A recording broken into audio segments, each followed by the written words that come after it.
under the breeze. Sip with me. I'll pour it hot, so hot.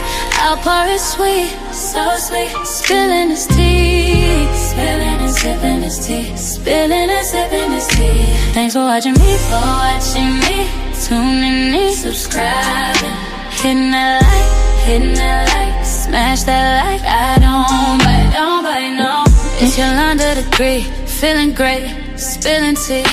Have a seat and join me. Sip some tea, unwind with me. Let's grab a snack and talk some smack. I'm your girl, I got your back. I got the news, I got the views. I bet you can't wait, I know you can't wait to sip this tea. Sip this tea. Spilling this tea. Spilling and sipping this tea. Spilling and sipping this tea. Spilling this tea. Spilling and sipping this tea. Spilling this tea. Sipping this, sipping this tea. Spilling and sipping this tea. Spilling and sipping this tea. Thanks for watching me, tuning in, subscribing, hitting that like, smash that like. I don't bite, no.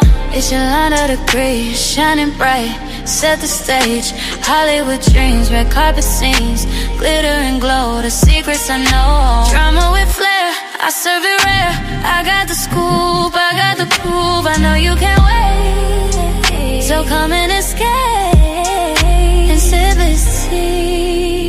Sip with me, spilling this tea, spilling and sipping this tea, spilling and sipping this tea, spilling this tea, sipping and spilling this tea, sipping and spilling this tea, sipping this tea, spilling and sipping this tea.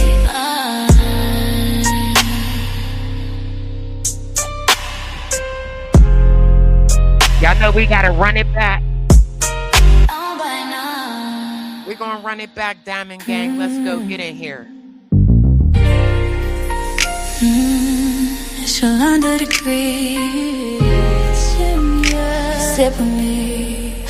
I'll pour it hot, so hot.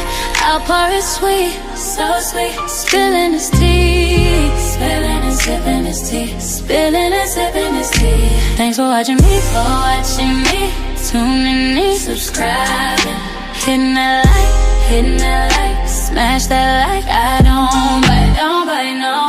It's your under the degree, feeling great, spilling tea. Have a seat and join me. Sip some tea, unwind with me. Let's grab a snack and talk some smack. I'm your girl, I got your back. I got the news, I got the views. I bet you can't wait, I know you can't wait to sip this tea. Sip this tea. Spilling this tea. Spilling and sipping this tea. Spilling and sipping this tea. Spilling this tea. Spilling and sipping this tea. Spilling this tea. Sipping and sipping this tea. Spilling and sipping this tea. Spilling and sipping this tea. Thanks for watching me, tuning in, subscribing, hitting that like, smash that like. I don't bite, no. It's your under the degree, shining bright. Set the stage, Hollywood dreams, red carpet scenes, glitter and glow, the secrets I know. Drama with flair, I serve it rare. I got the scoop, I got the proof. I know you can't wait, so come and escape and sip this tea. Sip with me. Hit the like button, y'all. Spilling and sipping this tea, spilling and sipping this tea, spilling this tea, sipping and spilling this tea, sipping and spilling this tea, sipping this tea, spilling and sipping this tea. Yeah, let's go, Diamond Gang. Get in here, Diamond Gang. Yeah. What's going on, Diamond Gang? I'm back like I never left. We had a lit live yesterday. Shouts out to everybody that came through. Shouts out to the people that participated. I had a ball with y'all yesterday. A ball. So y'all know what time it is. We about to get into the war updates. There's still a lot going on, but nothing at the same time. So we're going to get into what Trump had to say, what Israel is doing, and what Iran is doing as well. Like I said yesterday, this is escalating. Iran is not backing down. It's the truth. They're not backing down. So I'm gonna go ahead and pull up my screen. Shouts out to my subscribers. If you're new here, please subscribe to the channel. Hit the like. That's all I'm asking for. I don't ask for super chats, cash apps, super stickers. I don't ask for any of that. What you say? You ain't talking about nothing. I don't ask for cash apps, super chats, super stickers.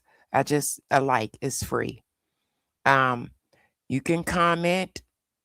All opinions will be respected over here. You just can't be disrespectful. You know, that's it. That's all. You disrespectful, my moderators will snipe you. All right, let me bring up my screen and let's get into it. Let's go, Diamond Gang. Trump ain't talking about nothing. Let's go.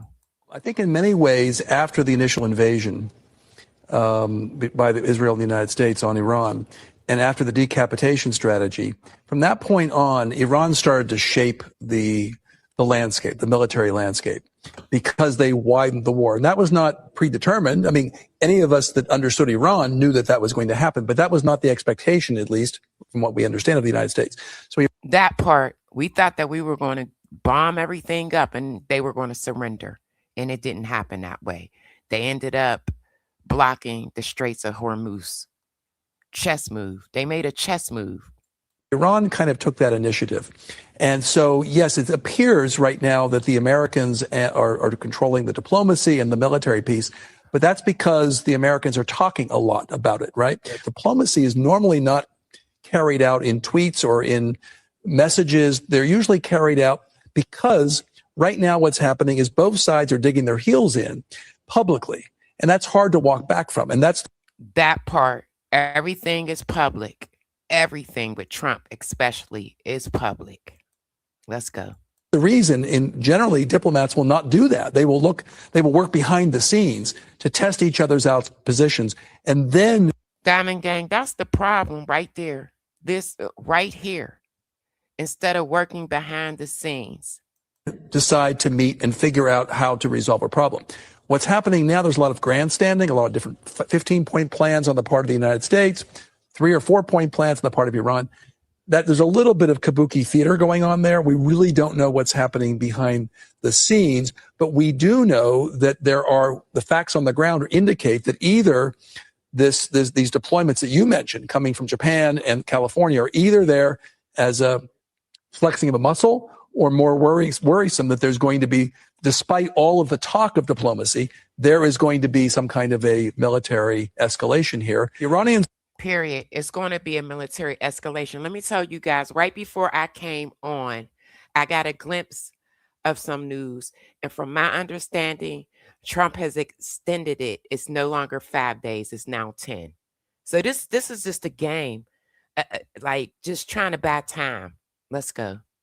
So far have escalated horizontally, but they also have the option to escalate vertically, which means if the United States takes an island and bombs power plants, the risk is that they then start using terrorist methods and cyber methods, and you start to have not just a geographic expansion, but an actual... They've already started the cyber attacks. I'm going to tell y'all that now.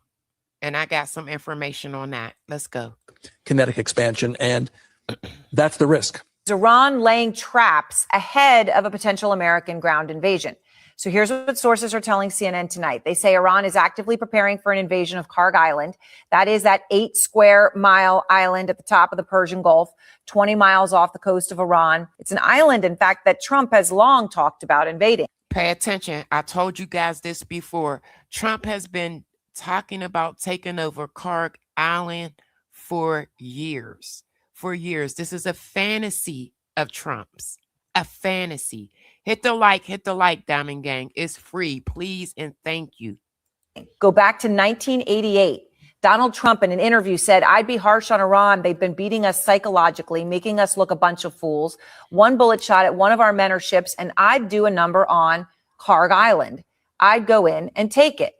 Did y'all hear that? So he's been wanting to do this since the late 80s, Diamond Gang. The late 80s. So he's in his glory right now. He can't wait. Let's go. That's been on his mind for a long time is a notable thing. Oh, it's more than notable. The man becomes obsessed with these things that go back 30, 40 years. Tariffs is the clearest example of that. Yeah. You and I know he's been banging on about tariffs since his early days in New York. So the fact that he's focused on Karg Island back in 1988 tells me that he's well and truly still obsessed by it now, if he can in some way do what he wishes to do. The problem is the economic effects of this would be quite devastating. Karg Island is 400. That part. We will be suffering. So this is something that he honestly, he wants to do it, but he knows the repercussions. 100 miles away from the strait, by the way. So the moment you attack Karg Island, you essentially completely cut off the strait. I mean, it just becomes a no-go zone for any form of shipping for the foreseeable. And China, of course, gets whatever oil it is still getting from Iran, from Karg Island, the 3 or 4 ships or whatever it is that get out and still go to China, go that way. So we are looking at a massive deterioration in economic effect if he goes ahead with this. Jamie, can we just please have a moment to appreciate the irony and And Trump did not see this coming, Diamond Gang. He never thought this was going to happen. Let's go. Corner that Trump is backed into because of the world energy prices, oil now and gas. And that is, not only have they given the Russians a sanctions holiday on their oil, which is now filling their coffers and filling their war chests, but they're also now giving the Iranians a sanctions holiday. And remember, Diamond Gang, yesterday we talked about that gift that did not benefit the U.S. at all. So by him lifting sanctions, all they're going to do is get more war supplies to fight us. On the oil that's already on tankers waiting to be bought. Just imagine for one moment the logic of that. They're going to war with Iran in a massive way, but because of the unintended consequences and apparently what they didn't even plan for or really understand would happen, they are allowing that Iranian oil to be bought despite the massive sanctions. Sorry, for me, that's an example of the poor planning. Diamond Gang, we literally have no exit strategy. And Iran, not Iran, but Israel, they don't want to stop. They don't. I'm telling you, there's all types of stuff going on right now. But is there a precedent whereby the Pentagon, defense officials, the White House should be telegraphing or giving insight to members of Congress about where the war should be heading? Is there precedent for telegraphing those war plans? No, 100%. I mean, you don't telegraph them publicly, but that's why we have classified hearings. I mean, during the course of the Iraq and the Afghanistan campaign, there were a number of different bend points in those conflicts. And in every one, the Bush administration, the Obama administration, they came up to the Hill and they talked us through what they were thinking and what their options were. The surge in Iraq, President Obama's decision after taking office in 2009 to stick with Afghanistan, all of that was discussed in great detail in a bipartisan way with the oversight committees in Congress. And look, the biggest problem with this war is not that President Trump isn't paying attention to Congress enough. The biggest problem is that he launched it in the first place and the cost. That part, without even going to Congress, he launched it. This is a war of choice. It is happening. I want to be very clear about that. But it is also the case that he is once again ignoring the Constitution in favor of autocratic executive rule. I don't have to talk to Congress. The reason those checks and balances are in place, in part, is to try to prevent mistakes like this, to make sure that the people are heard through their... And they put this in place in the 70s. Representatives in the House and the Senate.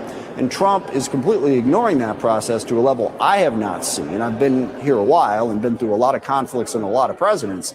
This is different. This is the president saying, leave me alone. I'm doing this on my own. I don't have to tell you what I'm doing. And I think he's wrong about that. My Republican colleagues agree, at least on that point. Donald Trump just tried to claim Iran would have had a nuclear weapon within 2 weeks if we did not strike them. Of course, this is not true, but take a look. And if we didn't attack with the B-2 bombers, they would have had. Pay attention, Diamond Gang. This is a war of choice. Pay attention. A nuclear weapon within 2 weeks of that, maybe 4 weeks, but between 2 and 4 weeks, they were planning to have a nuclear weapon. If we didn't hit them at that time with the B-2 bombers. He's basing this off of Steve Witkoff's claims, who's a real estate developer. Steve Witkoff does not have the background, the expertise, the intelligence. Listen to his background, y'all. Listen to it. Nuclear weapon within 2 weeks of that, maybe 4 weeks, but between 2 and 4 weeks, they were planning to have a nuclear weapon. If we didn't hit them at that time with the B-2 bombers. He's basing this off of Steve Witkoff's claims, who's a real estate developer. He said Iran was a week away from producing a real estate developer. A real estate developer. Hit the like, Diamond Gang, please and thank you. Steve Witkoff is a real estate developer. Industrial grade bomb making material. But here's the thing, he did not. And this is the guys they sending over there to negotiate. Stop it. Produce any public forensic evidence of an active, ongoing nuclear weapons manufacturing program at all. Instead, he claimed that Iranian negotiators boasted in meetings that they had enough 60% enriched uranium to construct approximately 11 nuclear bombs, again, without any evidence. We're just supposed to take his word for it. It's interesting because during the last meeting they had, Iran actually offered to get rid of its 60% enriched uranium, downblend it, and submit it to. In the last set of negotiations that they had, the 6th round, this is what Iran was saying. Look, we'll get rid of it. We'll dilute it. We'll take it down to something else. IAEA supervision. And the IAEA said there was no evidence Iran was actively building a nuclear bomb and noted the agency had no proof Iran even resumed enrichment since the June 2025 strikes. Tulsi Gabbard, who Donald Trump selected, even said Iran was not building a nuclear weapon, and the Supreme Leader had not reauthorized the program suspended in 2003. Our Pentagon also told Congress there was no intelligence indicating Iran was going to attack us, but we're supposed to believe the real estate developer without any actual evidence. Bingo, the real estate developer. Over these mountains of evidence we have right in front of us. One of Donald Trump's biggest supporters in Congress is now saying that he lied about the Iran. Listen, he told Congress a whole different game plan, y'all. Let's go. War to the American people. Nancy Mace, who maybe criticizes Donald Trump like once a year, said this on Twitter yesterday, quote, "The justifications presented to the American public for the war in Iran were not the same military objectives we were briefed on today in the House Armed Services Committee. This gap is deeply troubling. The longer this war continues, the faster it will lose the support of Congress and the American people." First of all, this war never had the support of the American people. It's not going to lose it. It already lost it from the very beginning. But also, what are they being told behind the scenes? What are the military objectives they're getting in these closed-door briefings? Because with Donald Trump publicly, it's been the nukes, and then it was the missile program, then it was the crazy leader. I mean, he's changed his idea of why we went to this war basically. And we still don't have a clean-cut, dry answer. Every single day. But according to Nancy Mace, a Republican, they're being told something different. And when a Republican is saying this, you know it's bad. So I think we, the American people, deserve to know what the real objectives are of this war, not just what Donald Trump has said in public. It's extremely discouraging as a retired military officer of 36 years to see the lack of clarity of the military and political objectives of what has been going on in the Middle East. It seems like someone Googled top 10 reasons to attack Iran, and they threw them up on the wall like spaghetti to see what would stick. And that's a fact, because every day they're saying something different, a different objective. We're winning, we're getting out, we're negotiating. It almost sounds like we have a couple of frat boys. The president himself said, we're going to attack them again just for the fun of it. The geography is such that from anywhere in Iran, they can hit ships. Pay attention to this. Pay attention. Transiting that area if they so choose. They also, if they so choose, could put a handful of mines, a handful, one boat. And that is what Iran has done. There's mines. We learned that last night, Diamond Gang. That would literally cause the insurers to not insure the ships going through there and would continue to shut down the straits. Anything to open that effort would require hundreds of thousands. Bingo, hundreds and thousands of military to occupy. So we learned yesterday their troops are over there, the Marines. Of U.S. military to occupy large portions of Iran, which quite bluntly is not possible. We are the strongest country in the world, but we have limited capability to. Boom. Did y'all hear that? We are the strongest country in the world, but we have limited capability. I need y'all to hit the like on this one. Despite what the administration says. So we are depleting our key resources for what objective? I think the Secretary of Defense and the administration do not reflect an understanding of the risks they are putting our soldiers, sailors, airmen, and Marines at. And we are paying for it with many billions of dollars of taxpayer. And remember, they're asking for 200 billion more. Hit the like, Diamond Gang.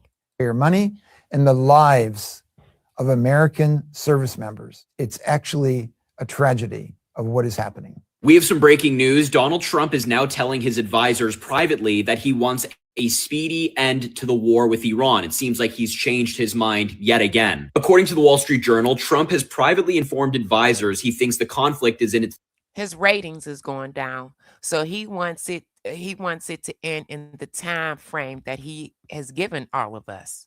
Final stages, urging them to stick to the 4 to 6 week timeline he has outlined publicly. Trump really wants to end this war because the American people don't like it and his approval ratings are going down and everything's getting more expensive. The problem for him, though, is that there are no easy options for ending it, and the peace negotiations. Bingo, it's easy to get in, hard to get out. We all are in this war for different objectives, and Israel is not stopping. Negotiations are going nowhere. They're very far from reaching an agreement, and so far Iran has rejected direct talks with Washington. I'm rooting for the truth. That's what I'm rooting for. I don't like liars. Don't lie to me. And right now, Matthew, we're in the dark, and we are in a war of choice. There's no evidence. If there was evidence and there was proof, I would be singing a different tune right now. But there's not. And Trump keeps telling lies. So if you cool with believing liars, that is your prerogative. I'm not. Without a deal or a firm military victory, Trump is likely to face the continued blocking of the Strait of Hormuz, which would continue to make oil and gas more expensive. People close to Trump caution that it's often. I feel people got the right to run their country the way that they want to. We have too many problems here in the U.S. that needs resolved. Take care of home first. That's what we need to do.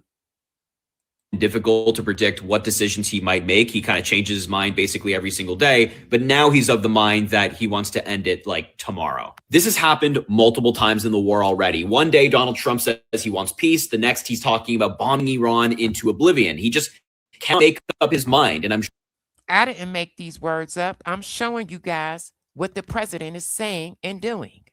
Sure that is complicating everything behind the scenes. Donald Trump just made a post on Truth Social saying Iran better get serious soon before it's too late. Meanwhile, Iran's foreign minister. He said that, but right before I came on, I wasn't able to get the information because I had to come on or I would have been late.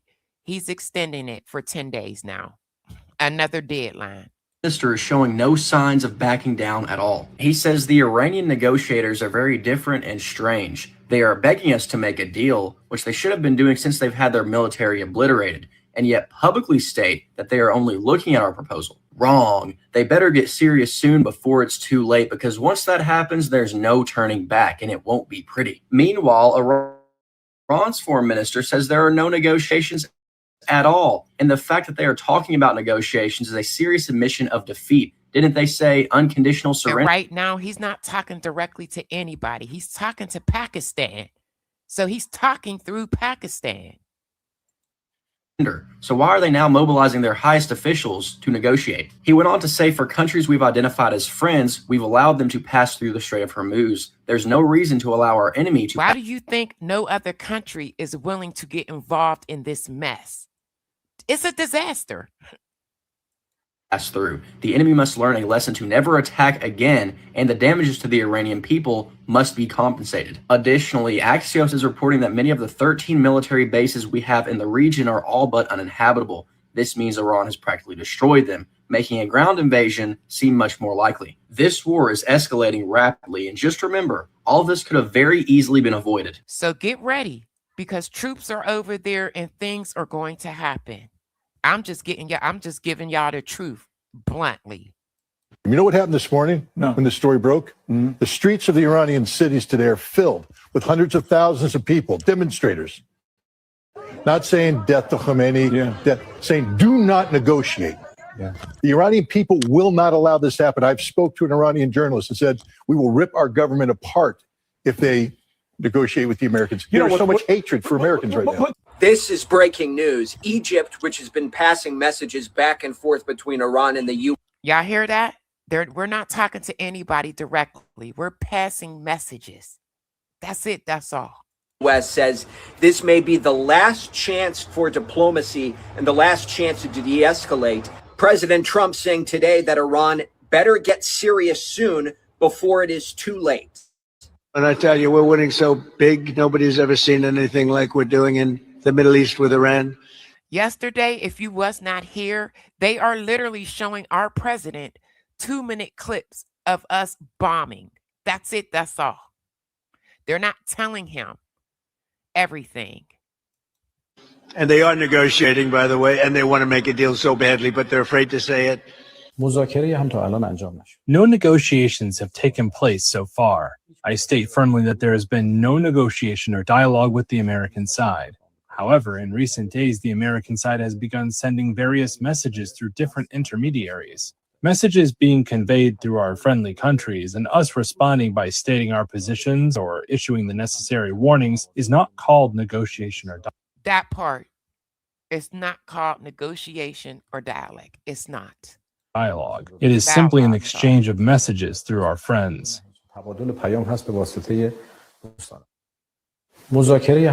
No negotiations have taken place. So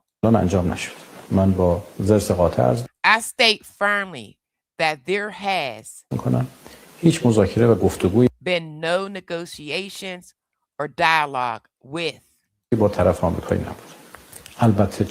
the American side. However, in recent days, the American side has begun sending various messages through different intermediaries. Sorry, y'all. I'm tongue twisted. Messages beyond conveyed through our friendly countries and U.S. responding by stating our position or issuing the necessary warnings is not called negotiations or dialogue. It is simply an exchange of messages through our friends. At present, our policy is to continue resisting. Did y'all get that? It is to continue defending the country. We have no intentions of negotiating. So who's lying?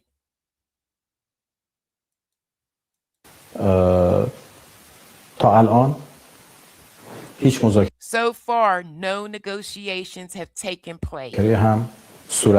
Naturally, we cannot just sit and watch.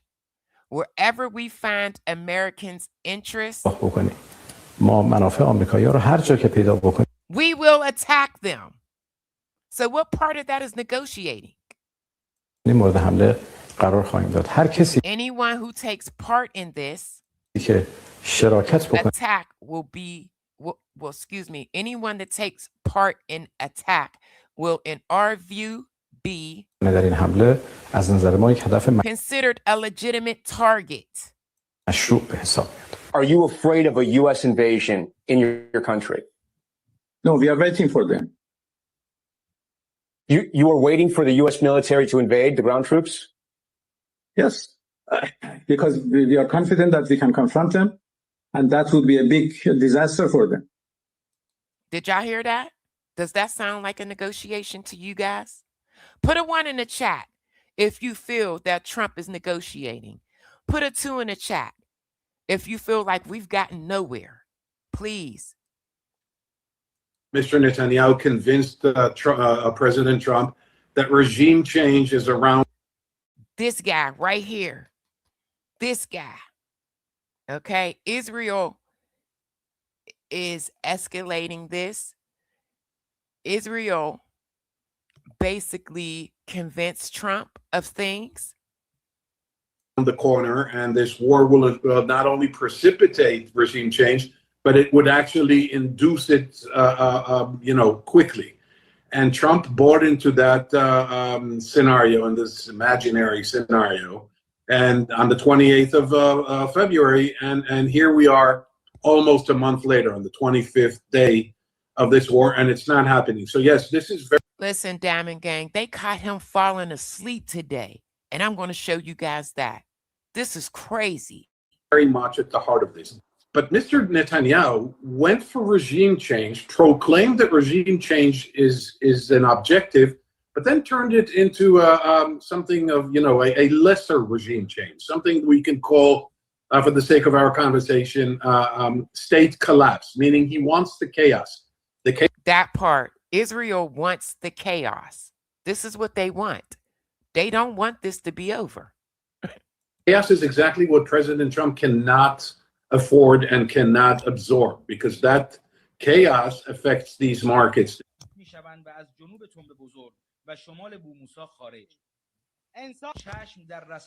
We are receiving reports from the Israeli side about the killing of the Navy commander. I told you guys this yesterday.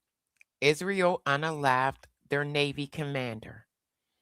The IRGC tank series, and it is obviously significant, specifically seeing his role. They were supposedly going after the prime minister next, and we stopped them and told them to chill out because we will not have anyone to negotiate with.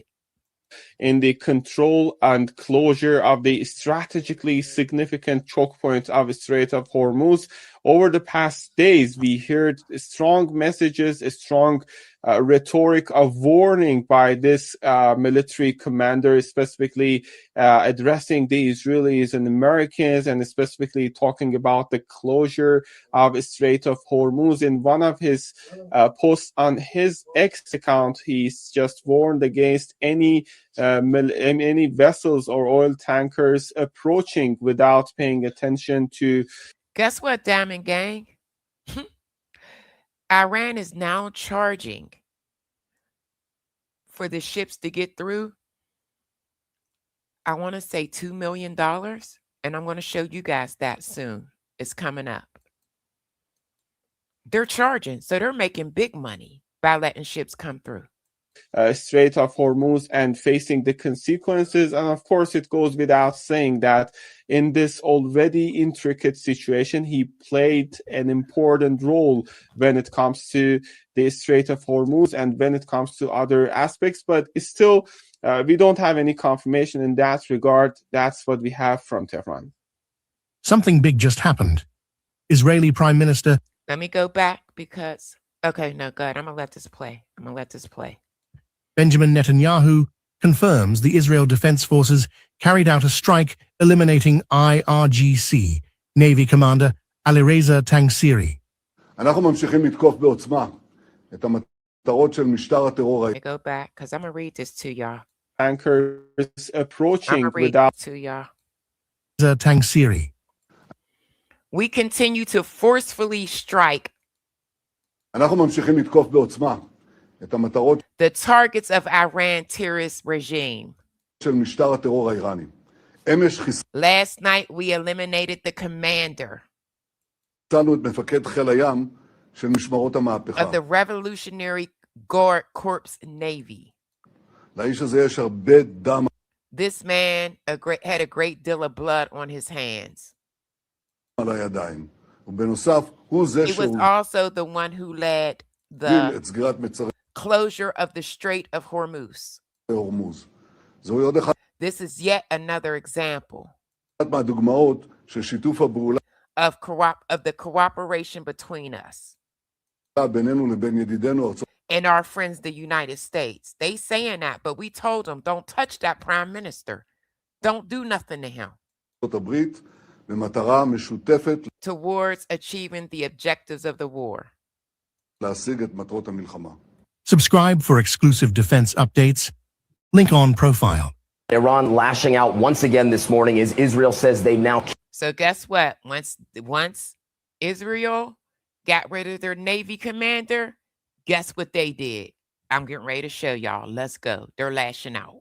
Killed the man in charge of blocking the Strait of Hormuz, starting in Israel, where we've seen at least 7 missiles targeting the country, including this one striking a car, multiple people injured by falling debris. Israel saying they have just killed the head of the Iranian Navy as President Trump looks to strike a potential deal with Iran. And here in the Gulf. Diamond Gang, please, y'all, hit the like. I need y'all to get me to 100 likes tonight.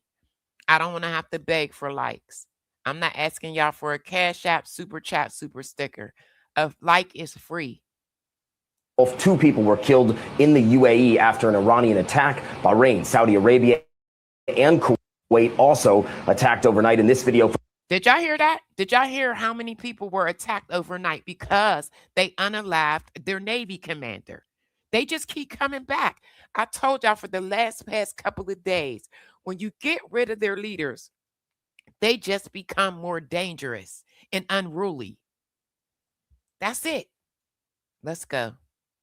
From Iraq earlier this week, showing a U.S. base being targeted by Shia militia drones. President Trump says he wants to negotiate from a position of strength, but it is clear, Michael, that Iran is trying to do the same. Israel says it has killed Iran's Navy commander, Alireza Tansiri, who has blamed for blocking shipping in the Strait of Hormuz. Iran has not commented. More attacks continued overnight, with Saudi Arabia, Kuwait, Bahrain, and United Arab Emirates also reporting incoming fire. Meanwhile, Donald Trump has. So they hit all of those, all of their neighbors. They hit them up. Has told Iran to get serious on negotiations before it's too late. In a social media post, he repeated his claim that Iran is begging the U.S. for a deal. Iran has denied that talks are taking place. It's just been revealed that Israel had Iran's foreign minister on a hit list. Y'all hear that? I just told y'all that. The foreign minister, they had him on a hit list. We told them we had to intervene and tell Israel, don't do it. Israel is keeping us in this, and they're escalating this. Was forced to back down after the United States intervened, citing concerns that they would just install a more extreme official. They removed the foreign minister from this hit list after Pakistan urged Washington to press Israel not to target them. The source said the Israelis had their coordinates and wanted to take them out. We told the U.S. if they are also eliminated, there is no one else to talk to. So that's why we told Israel to back off. If that would have happened, they warned the IRGC would have taken full control, making negotiations even less likely than they are. Bingo. Bingo. Israel don't give a good goddamn. They just don't. Are. But despite all of this, Israeli officials have repeatedly said that no senior Iranian official is immune from being attacked. Last week, Israel's defense minister said that he and Netanyahu had authorized the military to target officials without prior authorization. This reckless behavior is not accomplishing anything. It's putting the entire world in danger instead. Iran now has a younger, more extreme leader, and they're actively refusing U.S. ceasefire proposals. Whereas before all of this happened, we were negotiating with Iran. Iran has its. Trump is trying to avoid this, but it's going to happen. It is definitely troops on the ground. Own conditions for stopping the war, according to the country's state media. Those include an end to, quote, aggression and assassinations, as well as a demand for reparations. We do not intend to negotiate, said Iran's foreign minister, and no negotiations have taken place. This is who they had on the hit list. Him. They was trying to get him up out of here. Israel was. Yet last night, President Trump repeated his claim that Iran's leaders were eager to end the war. And they want to make a deal so badly, but they're afraid to say it because they figure they'll be killed by their own people. Is it possible? This is insane, y'all. I'm so sorry. This is just insane to me. I cannot believe that they are literally showing 2-minute clips to our president to brief him what's going on. This is insane. Possible that the Iranians actually want to do a ceasefire deal, but publicly they're talking tough. That might be. I mean, they are being decimated. Retired General Amir Avivi served in Israel's military for 30 years. There will be a point where they have to surrender. I mean, the combination of taking out all their leaders, destroying every single industry they have, and also closing the Iranian economy will bring them to the point where they will have to surrender. He said that, but they are literally charging $2 million to let certain ships go through the Straits of Hormuz. Unconditionally and accept the terms. But President Trump is also under pressure to end the conflict. After nearly a month of war, the Iranian regime is weakened, yet still functioning. Even under fire, it's shown it can paralyze oil shipping through the Strait of Hormuz. Diamond Gang, please hit the like. I got almost 300 people in here, and I got 50 likes. Can y'all please get me to at least 100 likes?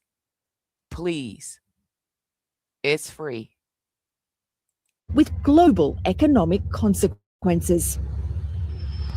There's speculation that the US could use ground troops to seize control of Iran's Karg Island, through which the Iranians export around 90% of their oil. Now, that would pile more economic pressure on the... And I told you guys yesterday, they have mines all around Karg Island. This is going to be the most dangerous mission ever. Iranian regime. Expect fatalities. But one big question is whether the Iranian leadership would rather do a deal for their survival or die fighting. It's March 26, 2026. I'm going to tell you right now, they're going to prefer to go out. They're going to prefer that. Let's go. Here's the latest news. Donald Trump, after being repeatedly rejected in his attempts to speak with Iran, erupted in a series of early morning posts, falsely claiming that Iran is begging for a deal. Iran's foreign minister says that is simply not true and that Iran has no intention of holding talks with the U.S. at this time. At the same time, Trump lashed out at NATO in an all-caps message, claiming that they've done nothing to help the U.S. He needs to leave them alone. They said no. Move on. While also insisting that the U.S. doesn't need any help from them at all. Meanwhile, tensions continue to escalate on the ground. Iran says that there are signs that the U.S. and a regional ally may be preparing to invade and seize Karg Island, a critical oil hub. Iranian officials warn that they are closely monitoring all movements, and they say that any country assisting the U.S. would face relentless retaliation. Iran has already deployed additional troops and air defenses to the island. So they got people there. They have their people there. Goodness. According to the New York Times, Iranian strikes have rendered several of the 13 U.S. bases in the region largely uninhabitable, forcing the dispersal of roughly 40,000 troops. Some have been relocated to Europe, while others are operating from improvised sites, including hotels, effectively fighting the war remotely. Fighting the war remotely. Beware cyber attacks. I told you that in the beginning. Yemen's Iran-aligned Houthi movement now says that it is prepared to resume attacks on the Red Sea, a move that could once again disrupt global shipping and trade. Back in Washington, the Washington Post reports that the Pentagon is considering diverting weapons originally intended for Ukraine to the Middle East as the war with Iran strains U.S. munitions supplies. In Israel, the situation... So it's putting a strain on ours. That's why they're asking for the $200 billion. situation is intensifying as well, with the country facing heavy Iranian strikes. Officials there say that they are stunned by the scale and ferocity of the response. Energy markets are already feeling the impact. French oil giant Total Energies has evacuated around 1,300 personnel from across the region, including the UAE, Qatar, Saudi Arabia, and Iraq, leaving only essential local staff behind. The economic fallout is also growing. The Organization for Economic Cooperation and Development now predicts U.S. inflation could rise to 4.2%, with inflation. I don't know who was in here the other day and said it's just a little bit of gas. Okay. Keep thinking that. G20 nations Everything will go up. averaging around 4%, driven by the war. And here at home, the U.S. Postal Service is preparing to impose an 8% fuel surcharge on packages due to rising costs. Y'all hear that? So you get any packages delivered, get ready to pay. To the war, according to the Wall Street Journal. Mortgage rates have now risen for the fourth straight week, reaching 6.38%, and travelers across the country continue to face long lines at airports amid the ongoing DHS shutdown as Republicans block Democratic efforts to fund TSA operations. Thanks for watching. Spread the word. Trump is getting ready to sign a bill for that, so they're going to be okay. And listen to the Midas Touch podcast for more. And I tell you, we're winning so big. Nobody's ever seen anything like we're doing in the Middle East with Iran. And they are negotiating, by the way, and they want to make a deal so badly, but they're afraid to say it because they figure they'll be killed by their own people. They're also afraid they'll be killed by us. There's never been a head of a country that wanted that job less than being the head of Iran. I don't want it. We listen to some of the things they say. We hear them very clearly. They say, I don't want it. We'd like to make you the next supreme leader. No, thank you. I don't want it. I agree with them 100%. But I do. We did a lot. We settled 8 wars. But I actually thought when I went on this excursion, as I call it, I can't stand that word excursion. Listen up, Diamond Gang. To hell, excursion into a terrible place. When I went on to do something that for 47 years should have been done by any of the other presidents. He got tricked into this. And you heard numerous of them said they wished they did it, but they didn't have the guts to do it. We had no choice, but I thought it would be much worse. They asked Clinton, they asked Obama, they even asked Bush. They said he must have been talking to himself. The presidents denied that claim. I thought that the energy prices, oil price would go up higher. I thought the stock market would go somewhat lower, but it didn't matter to me. It's short term. What we had to do is get rid of the cancer. We had to cut out the cancer. The cancer was Iran with a nuclear weapon, and we've cut it out. And we still have no proof that they had one, Diamond Gang. Now we're going to finish it off. We're told members of both parties left a closed-door briefing for the House Armed Services Committee that oversees the Pentagon on Wednesday, frustrated and concerned about the administration's Iran war strategy. Much of that tension appears to be focused on the possibility of sending U.S. troops into Iran and what exactly they do there. Republican House Armed Services Committee Chairman Mike Rogers said lawmakers are just not getting enough answers. He calls out part of a consistent pattern of Congress being left in the dark. South Carolina Republican Nancy Mace posted online she won't support troops on the ground in Iran, especially after this briefing that she attended. I'm going to be honest with you guys. I'm not supporting it either. It's going to be so many fatalities. On Wednesday. Other Republicans who often speak out about Trump policies, including Lauren Boebert of Colorado, Thomas Massie of Kentucky, and Kentucky Senator Rand Paul, also pushed back on the Pentagon's request for an extra $200 billion to fund the war. And with gas prices, so it don't look like they're going to get that $200 billion. It don't look like prices on the rise. All of it a reminder of the challenging political climate Republicans are facing as we head towards November's midterm election. Hey everyone, Tom Dempsey here at the White House, where just minutes ago, President Trump wrapped up this press gathering during his cabinet meeting. Obviously, and we're going to go over a few things that he said in this this briefing. Yeah, a lot of things covered during this press gathering, but probably the biggest focus above all, obviously, the ongoing war with Iran. President Trump sharing some new details and updates regarding these possible peace talks happening with Iran. President Trump saying that Iran is ready to make a deal and also... Let me ask the question.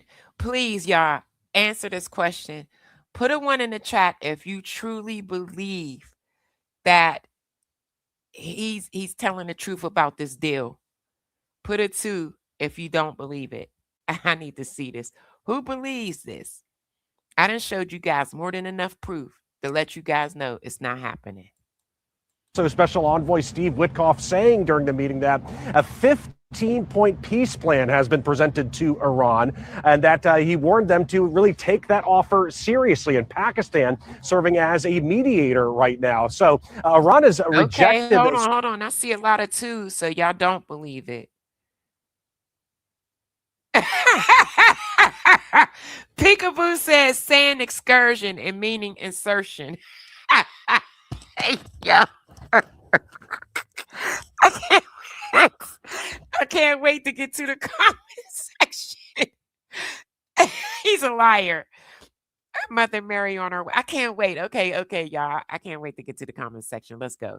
Sort of those details, pushing back against the talks happening. But that's going to be a big thing to monitor in the days ahead. But also President Trump talking about NATO taking shots at the group, saying that the group has not done enough. Hold on. You said, no, you should have let him say I was nuts. I was cool with that. You think I'm nuts? That was funny. To help with the ongoing conflict, and saying that they should be doing more, and they're too late to show up to offer help. But a big part of all this, too, President Trump saying that Iran has offered a gift during these alleged negotiations, saying that Iran offered to allow up to 10 oil tankers to go through the Strait of Hormuz. So again, that's going to be a very... And meanwhile, they're charging. Big thing to monitor in the days ahead. Where do these peace talks, where are they going? What's the latest happening with these peace talks? But again, another very big part of all this, the success of the airstrikes. President Trump, as well as Secretary of War Pete Hegseth, Secretary of State Marco Rubio. Diamond Gang, they were mocking Hegseth, his own people. And I'm going to show you guys that. All talking about how Iran's Navy and Air Force have been wiped out, and speaking about the threat of Iran with nuclear weapons, saying that this conflict needed to be carried out and the U.S. needed to act decisively. All right, so Israel, the United States, and Iran are all suggesting... Listen, this guy right here is super dope. He broke this down. Let's go. He is so dope. All right, let's go. With the ongoing conflict, and saying that they should be doing more, and they're too late to show up to offer help. But a big part of all this, too, President Trump saying that Iran has offered a gift during these alleged negotiations, saying that Iran offered to allow up to 10 oil tankers to go through the Strait of Hormuz. So again, that's going to be a very big thing to monitor in the day. Right, 2 million. Yeah, to pass. That's what I'm saying. So it's like that gift, it didn't benefit us. It's benefiting them, charging 2 million to pass.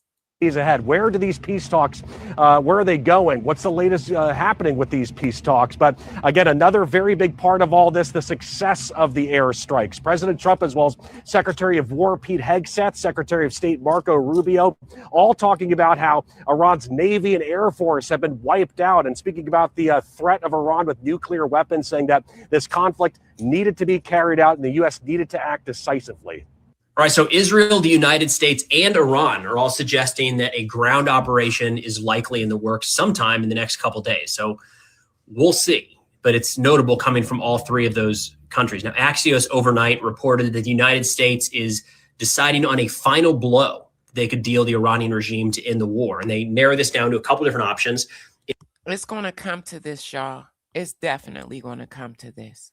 Invading Harg Island in the Persian Gulf. This is where the majority of Iran's oil is exported through. Invading Larak or Abu Musa. Those are also small islands in the Persian Gulf that Iran has a military presence on, allowing them to exert control over the Strait of Hormuz. The 4th option they provide is seizing Iranian ships that are exiting the Strait of Hormuz to the east. One final one being brought up in a number of circles is putting ground forces inside of Iran and Natanz or Isfahan, some 200 miles inside of Iran. Pay attention. This is the steps that these are the steps that we can possibly potentially take, okay? Package up and seize the enriched uranium at those locations. Now, that one right there, this is going to be very risky, and it's not going to happen overnight. That fifth one, it's not. every one of these come with significant risk. In fact, there was a pretty good write-up or an interview by former CENTCOM commander Joseph Votel, General Votel, that talked about the issues here. And bottom line, he says, we can do all of it. We can put Marines or soldiers on these islands. We can seize these islands, no problem. We can go in and take the nuclear material, no problem. But every one of them just comes at what cost is kind of the question. That part, at what cost? Yes, we can do all of this, but it's not as cut and dry as people think it is. It's not. And so for the islands, his pushback there is, what exactly are we trying to accomplish with boots on the ground, 20 miles off the coast of Iran under direct Iranian drone and missile threat that we can't accomplish from the air? Right? That part, they feel like we can do it, everything in the air. We don't need troops on the ground to accomplish this. And that seems to be a little bit up in the air. There's definitely a psychological aspect of taking Iranian territory, but it's unclear what owning Harg Island would do to actually open the Strait of Hormuz. That part, we went over that in the beginning. Trump has been wanting to do this since the late 80s. Right, that's the general's pushback. In terms of the moving inland to seize the enriched uranium, again, he says we are capable of doing that. But you have to keep in mind that it's around 450 kilograms of highly enriched uranium. And it's not like it's packaged up, ready to go. Like just show up to the door. But here's the thing, Diamond Gang, when they were talking about this in the beginning, we don't even know if this uranium is where it's supposed to be. They've had more than enough time to move it. So we could get there and whatever it's supposed to be in can be empty, or it could be something else, or you know what I mean? So it's just all a big risk. You've made it 200 miles into Iran and you just load up these containers and get on out of there. So you probably got to find it. You got to package 60% enriched uranium. That's no joke. We have the specialists able to do that, but it would probably require, in his words, 2,000 to 4,000 soldiers, roughly a brigade-size element, pulling. Do y'all hear this? This man is breaking it down. This was so dope. Like, security for that operation to take place. And then, of course, getting troops and material in 200 miles, you then have to get them out.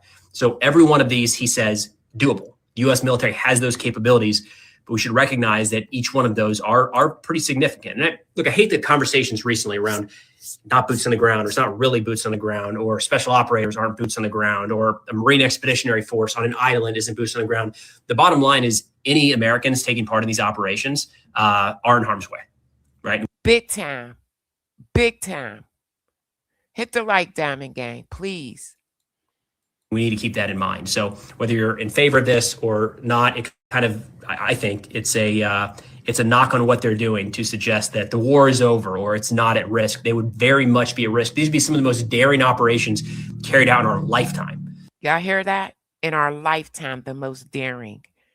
And they have mines all around Harg Island. So, as this continues to play out here the next couple of days and weeks, let's be sure to keep our service members in our thoughts and prayers. The status of any ceasefire negotiations between the U.S. and Iran remains unclear. The White House says productive talks continue, but it's not clear who is participating in the talks. Iranian officials have set conditions, including a halt to attacks and reparations. And Tehran says it will. Iran's not getting any of that. Will end the war when its conditions are met. Meanwhile, thousands of U.S. Did y'all hear that? They said we're going to continue until their conditions are met. So they're not stopping. Paratroopers and Marines are deploying to the Middle East.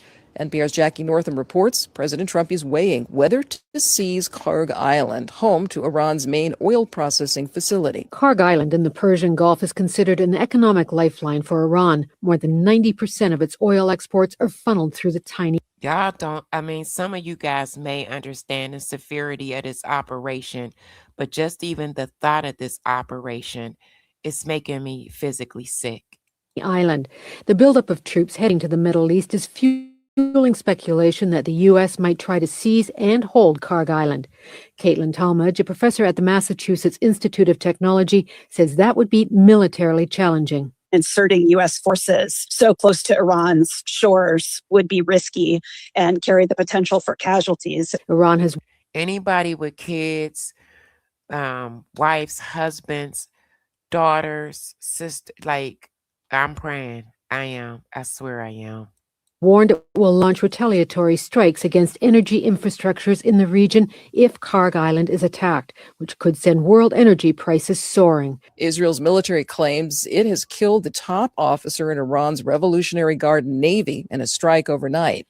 Because if that happens, I mean, it's like, yeah, the price of everything is going to go up. It's going to be, our economy is just going to be, it's going to be crazy.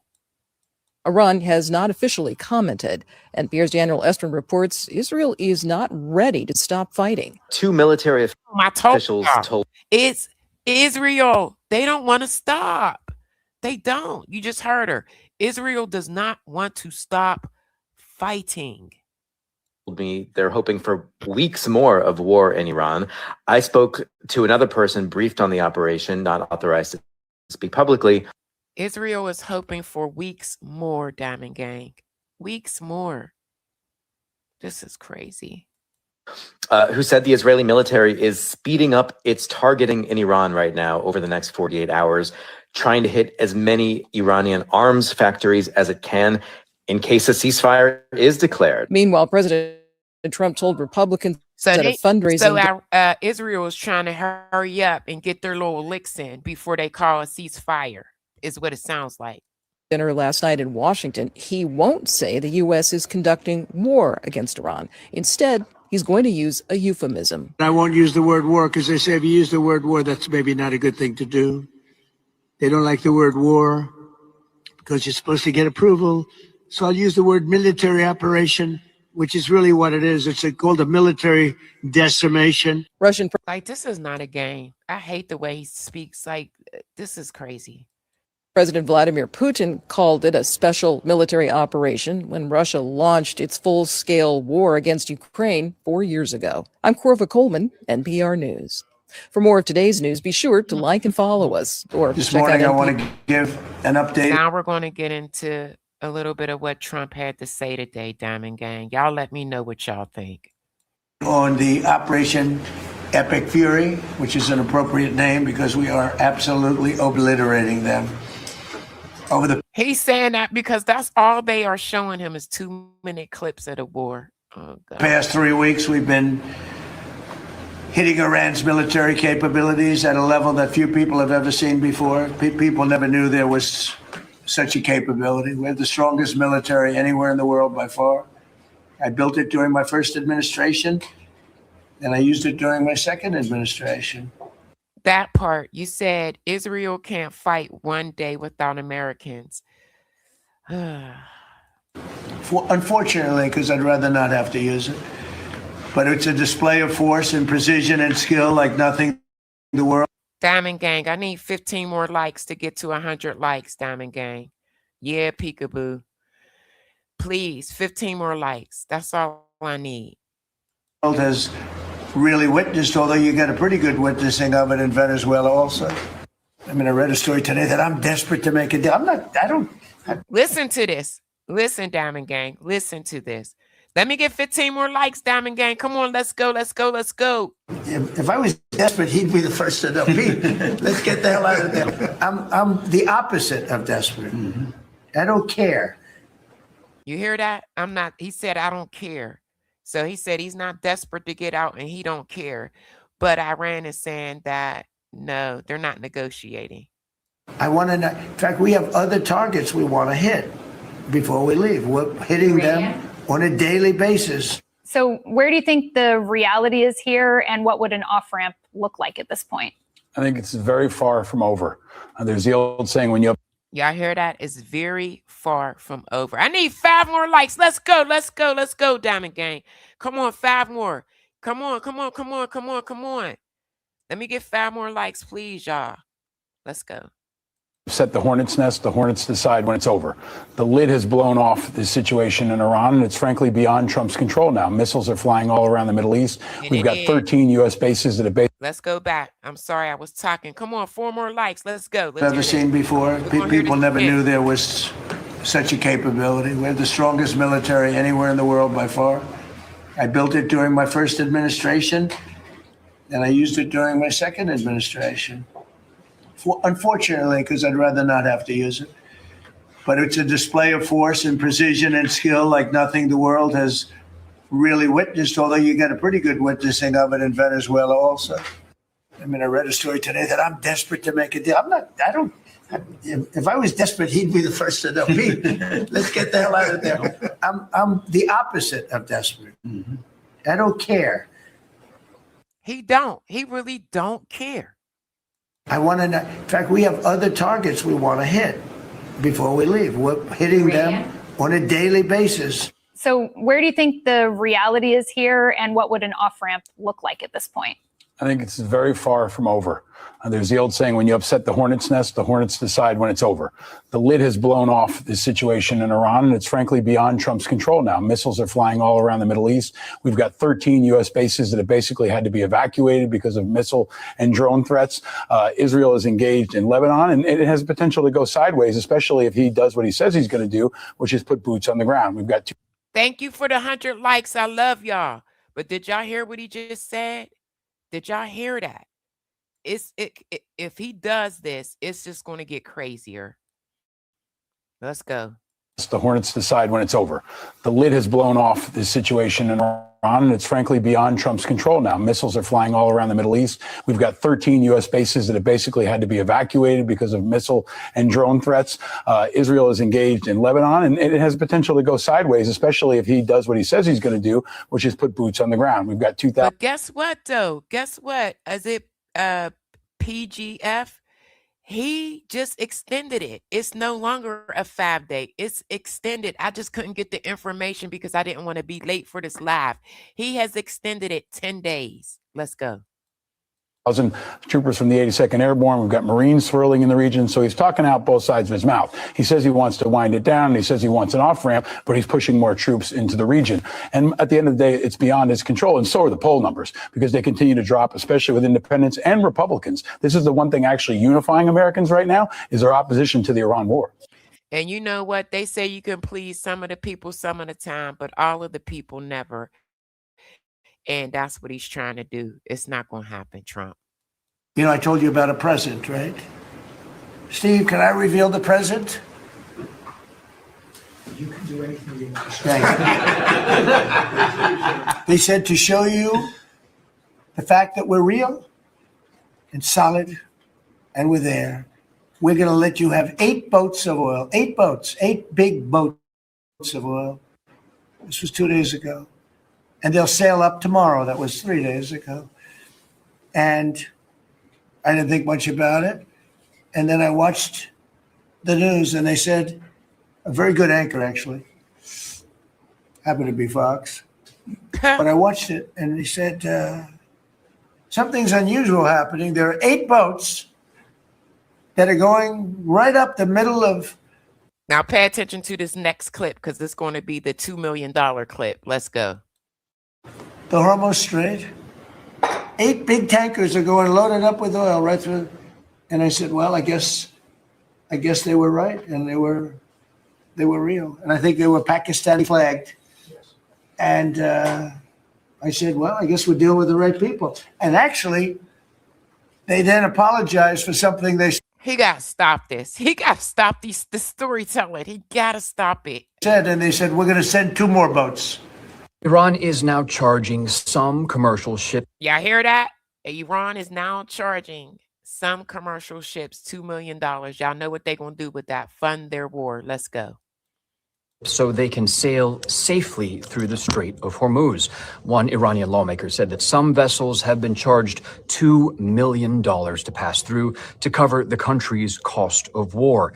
And reaction, as you might expect, hasn't been great because passage has always been free and legally no ships have to pay or ask for permission. And this is outlined in the UN's Convention of the Law of the Sea, which dates back to 1982, which means Iran is breaching international maritime law. So now some critics are calling it Tehran's toll booth, And that's crazy because they're charging $2 million, right? And they're breaking the law. This is crazy.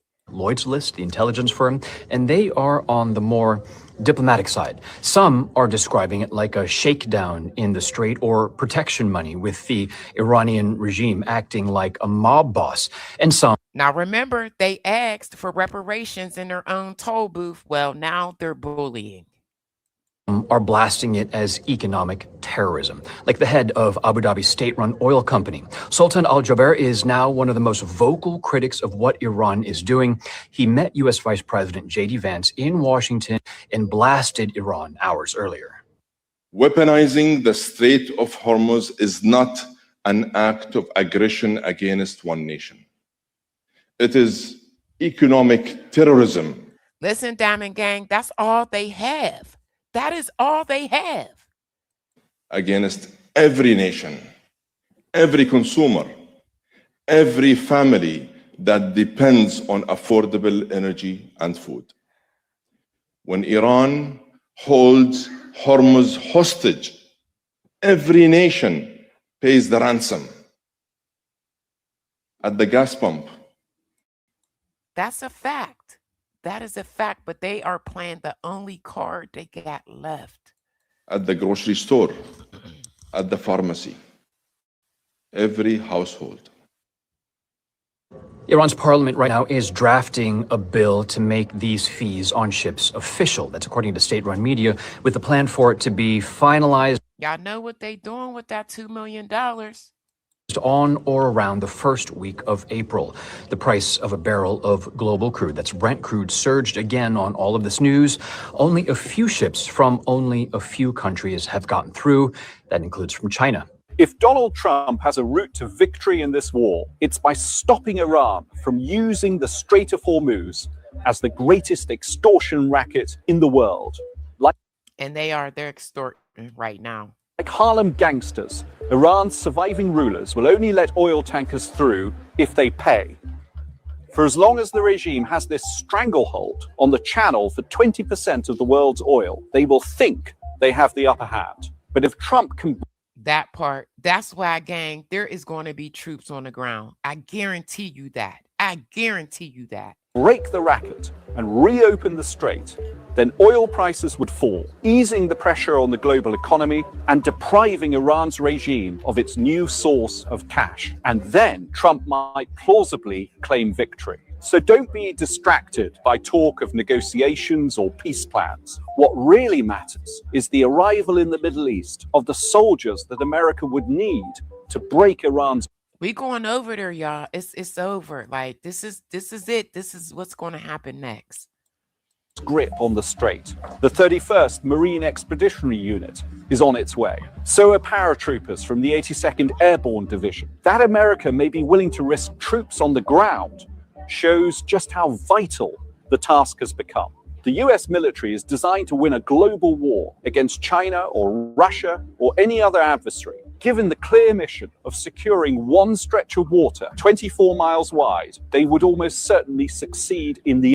But, and I get it, we can do this. We just went over this. But at what cost?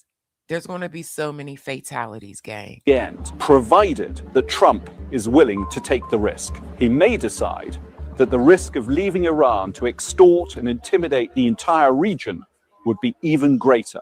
Trump's cabinet meeting today was honestly hard to watch. I'm going to go over some of the craziest... He literally was falling asleep, y'all. This is crazy. ...things that he said, but take a look at this. He was barely able to stay awake during it. Morale of their fighters plummeting. We see that disconnect daily.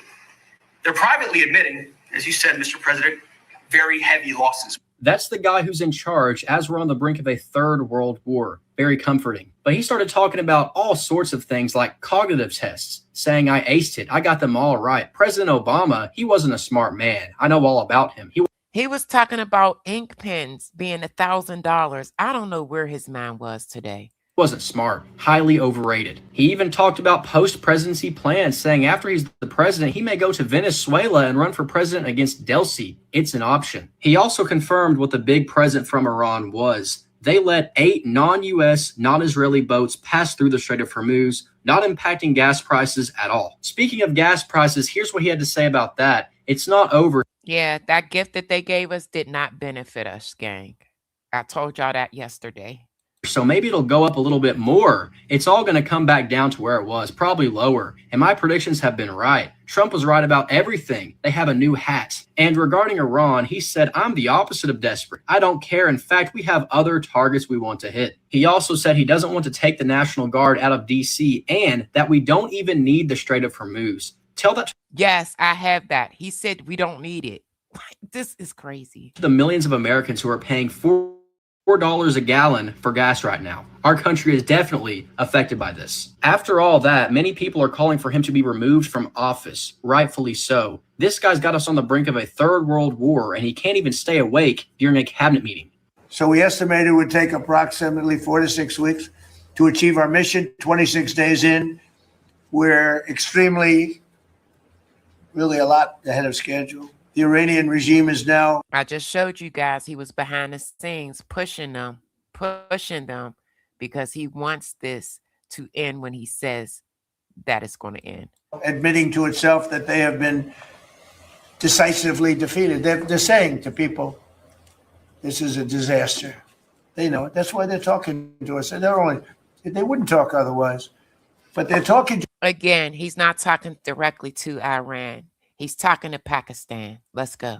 It's because they've got a disaster on their hands. They're defeated.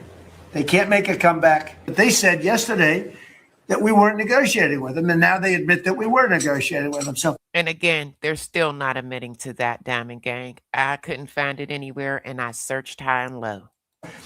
They want to make a deal. The reason they want to make a deal is they have been just beat to shit. Why, guys? Why? They are begging to make a deal, not me. They're begging to make a deal. And anybody that saw what was happening over there would understand why they want to make a deal. Again, he just extended the 5 days to 10. So who's begging to make the deal?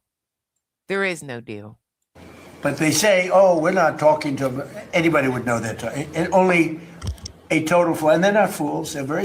Trump is trying to buy more time because he really don't want to do this. This could go bad for him. It could go bad. Smart, actually, in a certain way. And they're great negotiators. I say they're lousy fighters, but they're great negotiators. And they are begging to work out a deal. I don't know if we'll be able to do that. I don't know if we're willing to do that. They should have done that 4 weeks ago. They should have done it 2 years ago. But they now have the chance, that is Iran, to permanently abandon their nuclear ambitions and to chart a new path forward. We'll see if they want to do it. If they don't, we're their worst nightmare. You hear this? Do you hear this, gang? In the meantime, we'll just keep blowing them away, unimpeded, unstopped. Well, there's not a thing they can do about it. They can't do anything about it, you know? I tell you if they. And here's the thing. I don't even think they care, you know, as long as they're controlling the Straits of Hormuz. But I'm just telling you guys, they're waiting. They're waiting for the boots on the ground. They're inviting it. They could. If they could, you'd be hearing about it. You'd be hearing about it. You don't hear anything about it. They can't shoot our jets. We have the best military equipment in the world. No, not even a contest. You see that with Venezuela. They had other equipment. They didn't have ours. It didn't work. So in just a few moments, Treasury Secretary. He keeps bringing up Venezuela because he was very successful. This is a whole different war. Secretary Scott Bessent will discuss the actions that we're taking to address energy prices, which have not gone up as much as I thought, Scott, to be honest with you. And you know, it's not over, so maybe it'll go up a little bit more.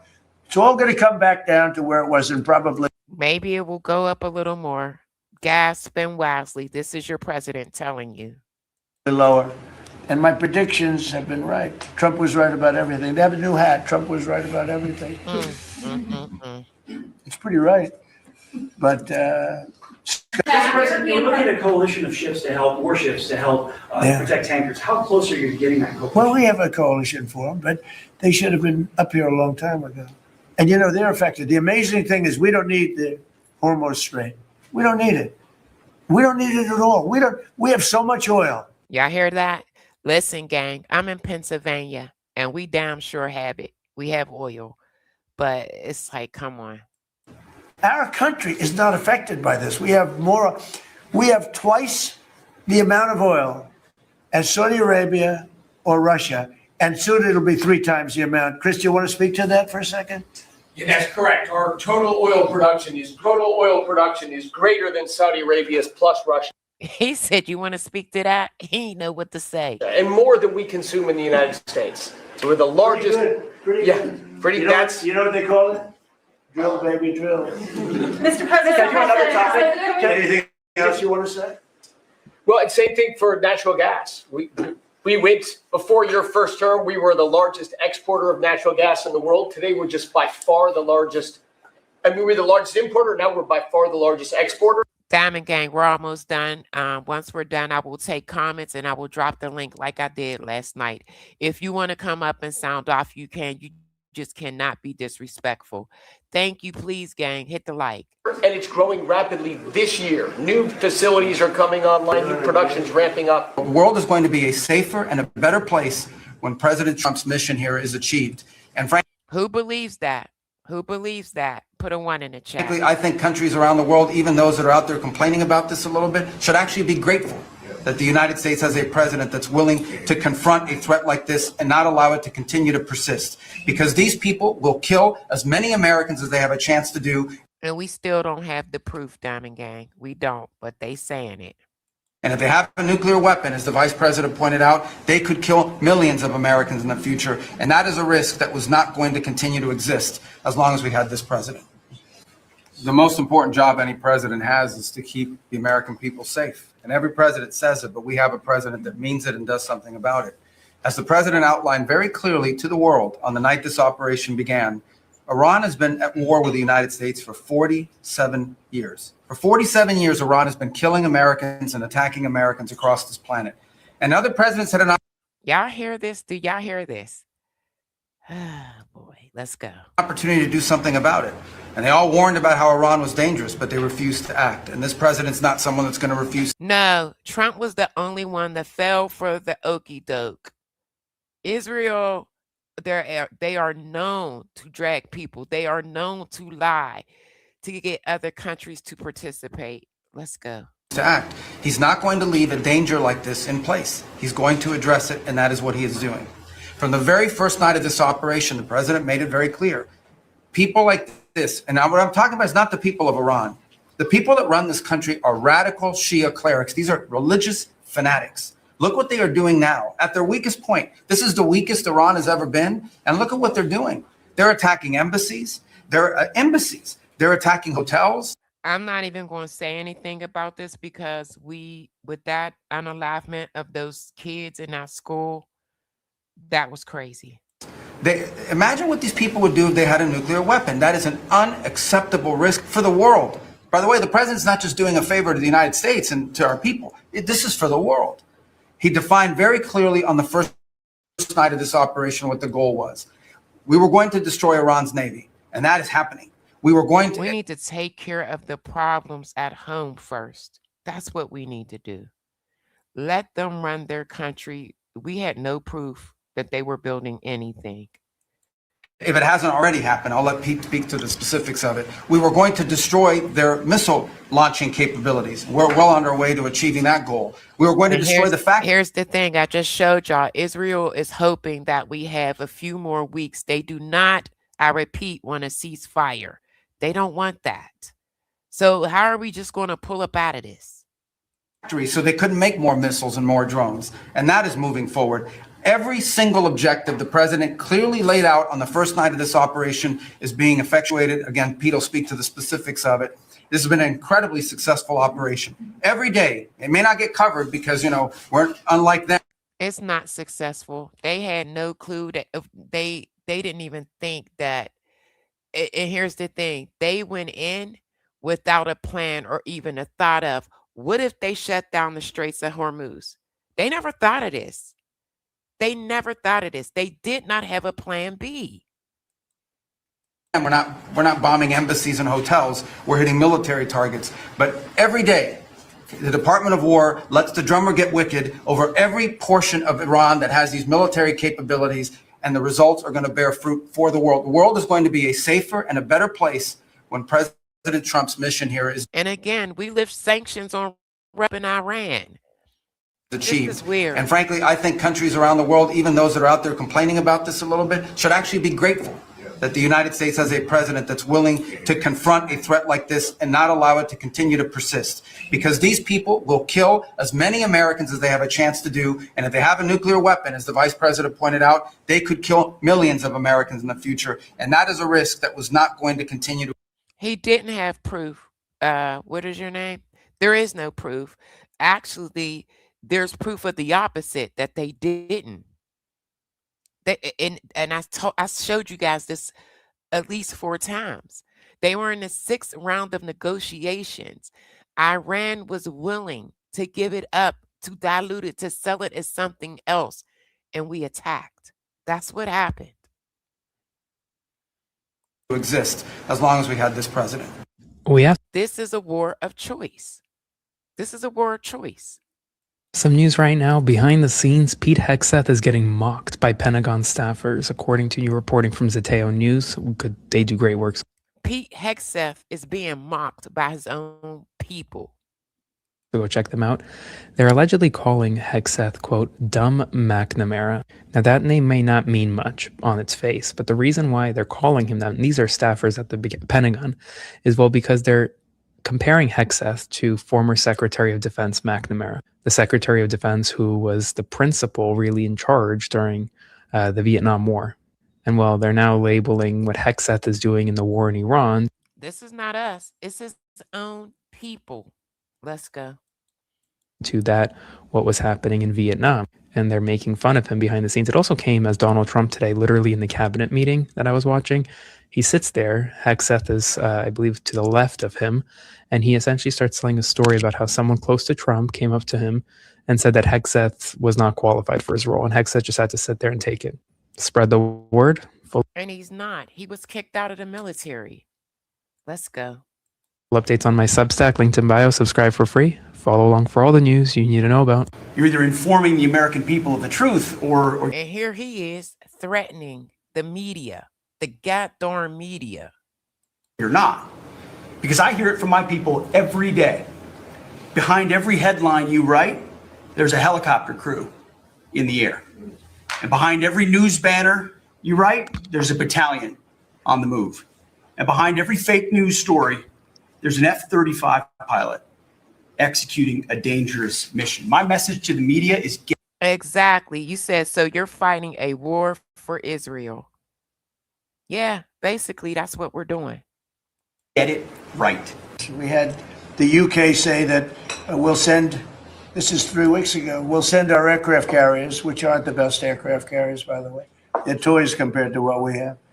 But we'll send... This is how he talks down at people. This is what he does. That's why we couldn't get any help.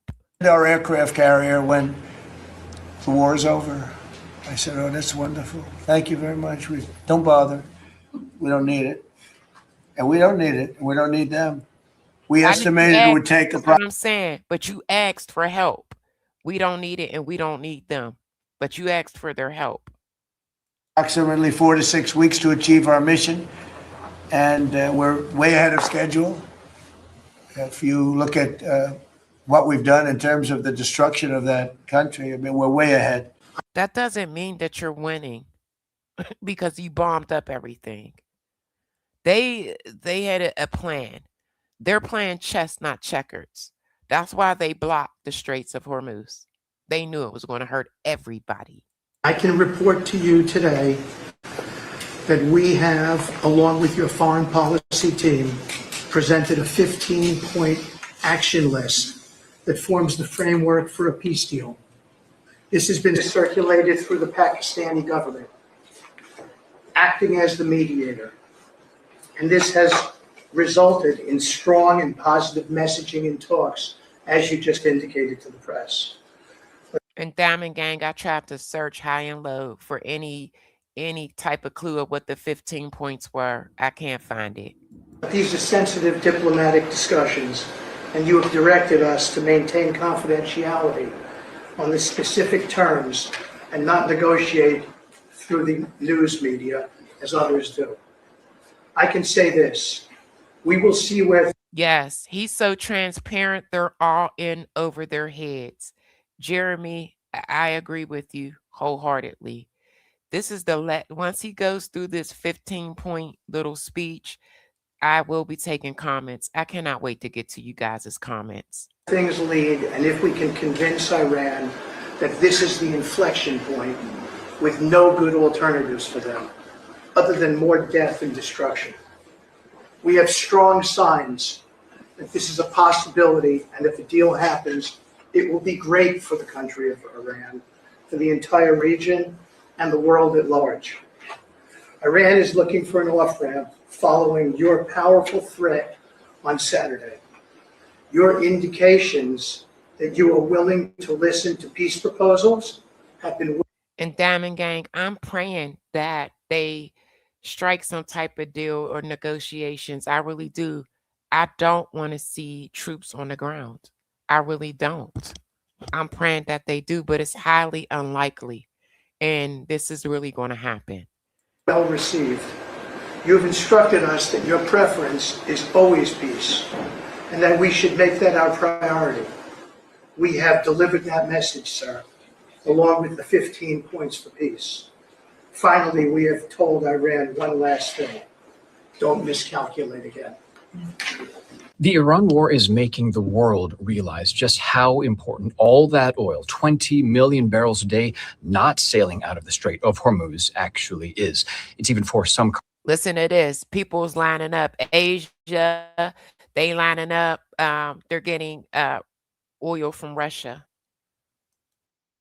Countries in Asia to work with Russia for theirs. The pain is hitting that continent the hardest because something like 80% of that Gulf oil goes to Japan, Thailand, South Korea, India, Taiwan, China, Malaysia, and Pakistan. Basically, a lot of the biggest economies in Asia. So it's shocking people into protests because of record high prices and pushing governments into action. Basically, desperate times mean desperate measures like securing oil from Moscow.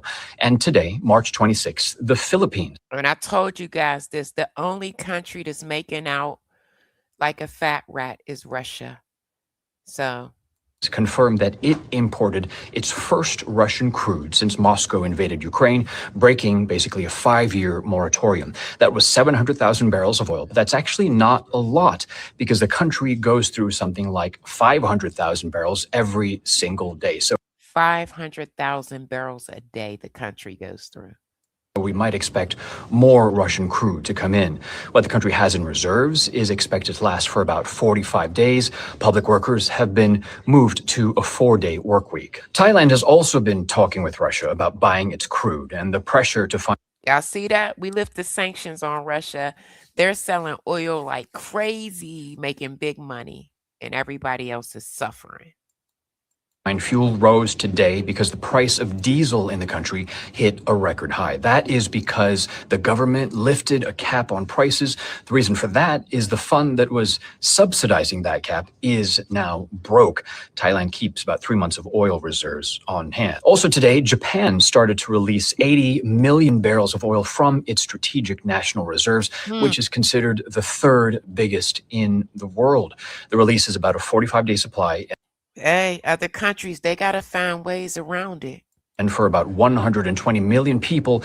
But to put the pressure into perspective, what they are releasing is almost twice as much as what they released back in 2011 after the earthquake and tsunami that rocked the country, according to Japanese media. And then with China, you can't forget the world's second biggest economy. Beijing banned an export of all its fuel exports early on in the war to keep fuel for itself. But China might be relatively insulated from price shocks, and that is because it's got the world's biggest petroleum stockpile, both government and commercial together, and that it's been building up over the past 2 decades or so. Now, that's not to say China's 1 billion people are not feeling price rises. They have been, they are, but the government has been prepping for shocks. And last year, China hit an electric vehicle milestone. More than half of all cars sold in the country tipped over the 50% mark for the first time. Bingo. We done, Diamond Gang. Now let's get into these comments. So it don't seem like it just, gang, it looks like we are definitely going to have troops on the ground. They did that. They previously had access to the Straits of Hormuz, ruined that themselves. Yes, all opinions are welcomed here. All opinions. Hold on, let me go up. Let me go up. No, I didn't see what was going on in Cuba. Once they go to troops on the ground, all that means is there going to be a lot of poor people unalived, not the rich and powerful, not the educated, and not the families of the rich and powerful. Ricky, I agree. America exports 2.5 times more oil than Russia. Russia, they got it good right now. They got it good, in my opinion. Interesting facts. Christian Zionists believe they have to make sacrifices to Satan, so that's why wars are a constant thing. Your soldiers and civilians are their sacrifice. All right, let me go up. I'm going to drop the link.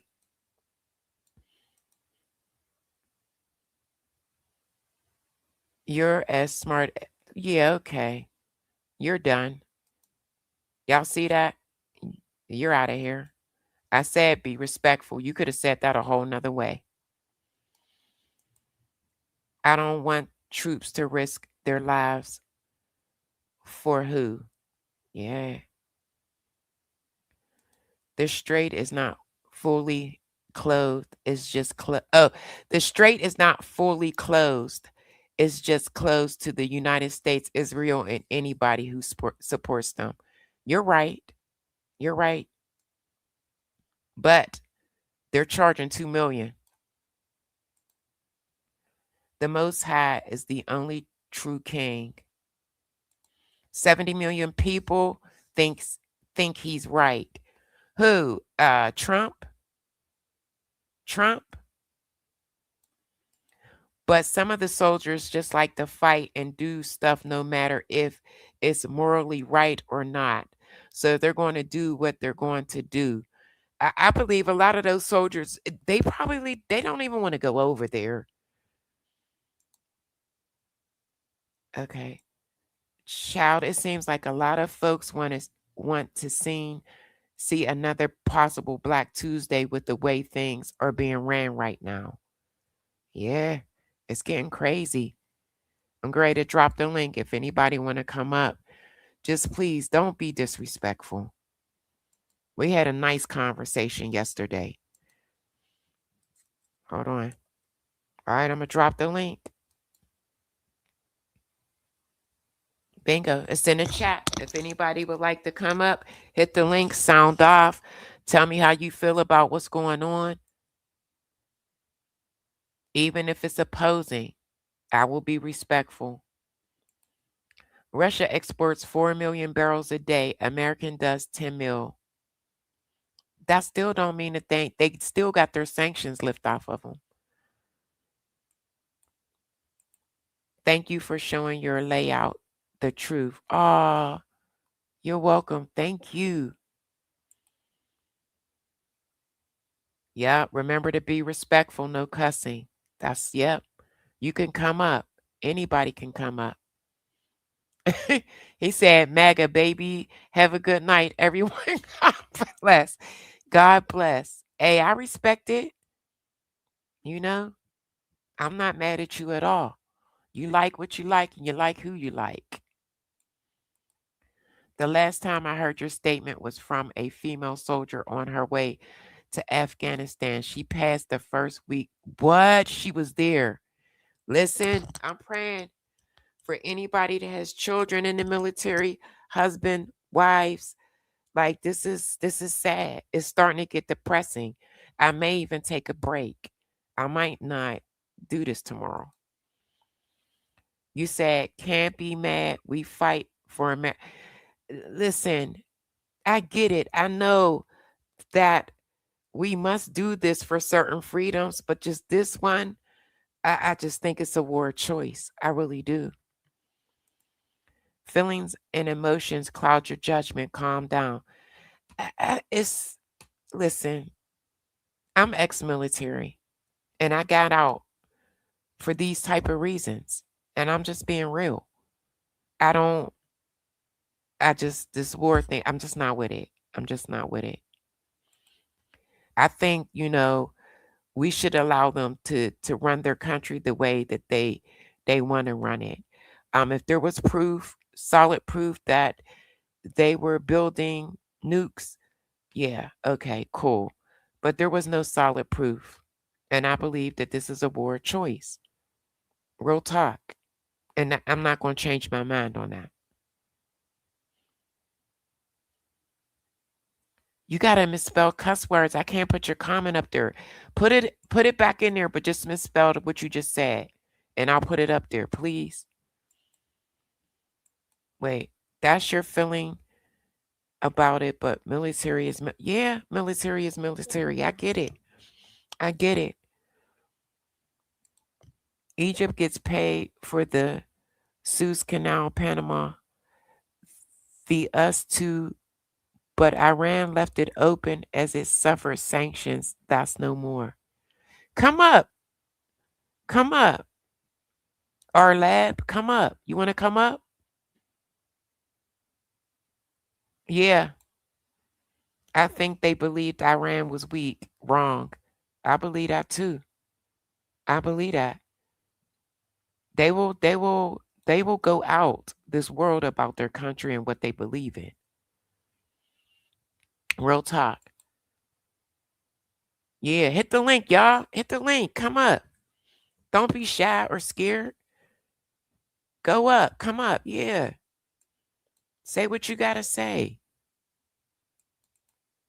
Let me see. I'm going to read a couple more comments and don't nobody grab the link. I'm going to go ahead and sign off, but I definitely might take a break. If something crazy happens, then I'll go on, but I just need a break from all of this. It's a lot. It's a lot. Hey, what's up? Let me see. They believe any country made up of brown people is weak. He's 80 years old. A lot of the things he say are contradictory. Yes, he contradicts himself every day. Like saying they don't need the straits is crazy.